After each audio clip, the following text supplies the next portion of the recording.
Everything you say yes to determines the direction of your life, and everything you say no to determines the direction of your life. That makes your yeses and your nos in the decision-making process of your life extremely important because they're driving you to a particular place. They're leading you somewhere. Let me ask you a couple of questions as we start today and we think about this particular point that I'm sharing with you.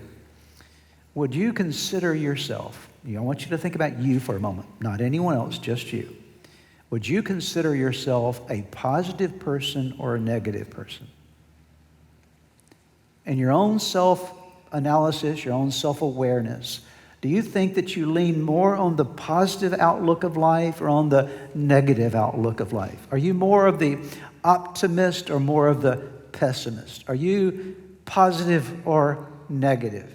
Let me ask you a question that actually goes deeper. You have to think a little more thoroughly about the second question. How would other people characterize your personality?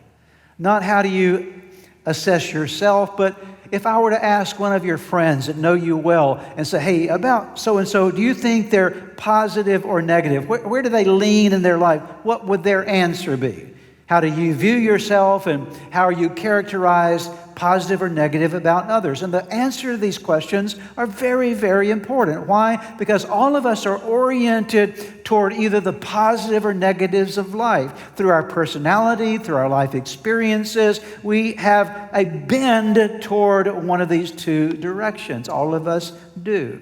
And we develop what I might call a default mindset. The default mindset leans positive or negative in our view of the world around us, and that affects the decisions that we make.